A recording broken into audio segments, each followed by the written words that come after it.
Internautes, bonjour, bienvenue dans votre nouvelle rubrique DRH+. Nous allons à la rencontre aujourd'hui de Monsieur François-Xavier Krieg. Bonjour. Bonjour. Vous êtes responsable de l'insertion des travailleurs handicapés chez Generali. Exact. En quoi consiste votre mission? On a une mission multiple. En fait, on a un accord proposé par la direction générale et signé par les partenaires sociaux, un accord triennal qui est notre feuille de route et qui suit tous les plans du bien vivre, du mieux vivre de la personne handicapée dans l'entreprise. Donc ça va du recrutement à l'accueil, au maintien dans l'emploi, à la formation, à la sensibilisation.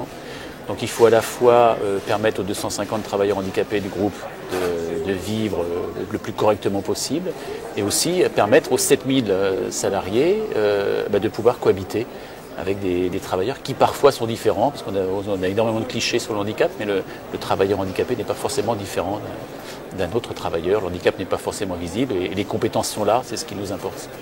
Bien sûr. Vous avez notamment mis en place toute une série d'initiatives tout à fait innovantes. Quelles sont les initiatives dont vous avez envie de nous parler? Il y en a plusieurs. Je crois que ce qui paraît important, c'est que toutes ces initiatives sont prises conjointement. Que ce soit dans le recrutement, de sourcer en fait le peu de candidatures qui correspondent au profil que l'on recherche, et en termes de sensibilisation, en fait, de pouvoir sensibiliser, je dirais, différentes parties des salariés, quoi. Et donc, effectivement, on est la première entreprise à avoir créé nous-mêmes une pièce de théâtre qu'on a écrite et interprétée. Donc c'est un spectacle qui durait 1 heure avec des scénettes sur la vie quotidienne dans l'entreprise. Donc là il y a déjà eu une forte implication et appropriation des salariés. Et puis on s'est dit que un média plus moderne c'était sans doute l'intranet, enfin c'est l'intranet et Internet. Et donc on a effectivement fait 2 saisons d'un sitcom qui s'appelle Ça tourne au PIT, puisque le PIT est le pôle d'insertion des travailleurs handicapés dans lequel je travaille. Ça tourne au PIT, en fait, c'est montré par à la fois toute la grammaire de la sitcom, l'humour, la dérision, l'intégration dans la saison 1 d'une personne avec un handicap invisible, bien que je n'aime pas le mot handicap invisible, mais une personne malentendante, une femme qui a des cheveux longs, donc qui peut cacher son appareil auditif. Et puis dans la 2e saison, c'était un manager qui a un accident de voiture et qui revient en fauteuil. Donc on a vraiment fait une émission, un film professionnel avec un casting. Par exemple, pour la saison 2, il y a 65 salariés qui se sont présentés. Les 65 ont été retenus, soit comme rôle principal, soit comme figurant. Et on a filmé dans tous les lieux de l'entreprise, parce que le handicap est présent dans tous les lieux. Et le fait de filmer dans l'entreprise, avec des salariés d'entreprise, on a un facteur à la fois d'appropriation, de confiance vis-à-vis de la stratégie et la politique qu'on mène, et puis de certaine fierté, quoi. C'est une première dans le monde de l'entreprise. Ça n'a pas été réalisé. On n'a pas encore de concurrents qui ont osé se lancer dans cette aventure. Et c'est vrai qu'en termes d'impact, au moment du lancement de ces films, donc on ne fait pas des films pour se faire plaisir, voilà, c'est innovant certes, mais c'est surtout utile.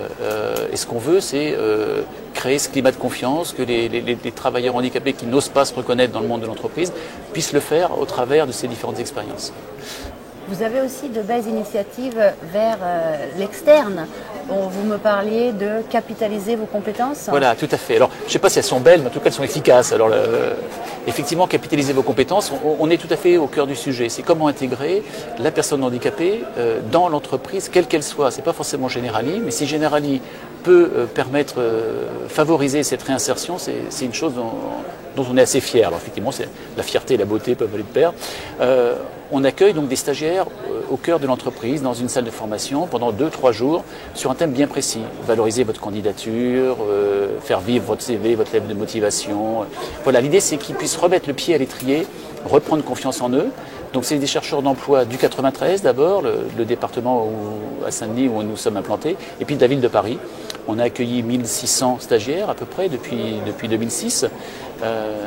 Voilà, et grâce à ces formations courtes, elles ne durent pas plus de 3 jours, en effectif volontairement réduit, il y a de 7 à 18 stagiaires, on a 150 stagiaires qui ont retrouvé un job, quoi. Et ça c'est essentiel, parce que ça montre bien que si on réamorce quelque chose, et là c'est de notre responsabilité, on ne clame pas haut et fort partout qu'on est génération responsable sans agir dans ce sens, et notre responsabilité sociétale passe aussi dans l'intégration de la personne handicapée dans l'entreprise. Donc c'est effectivement l'idée, c'est à la fois d'être innovant et puis efficace surtout. Et on a la chance de pouvoir l'être sur ces deux exemples. Très bien. Monsieur Krieg, je vous remercie. Merci à vous de m'avoir reçu. Quant à nous internautes, je vous donne rendez-vous pour une prochaine édition d'RH+.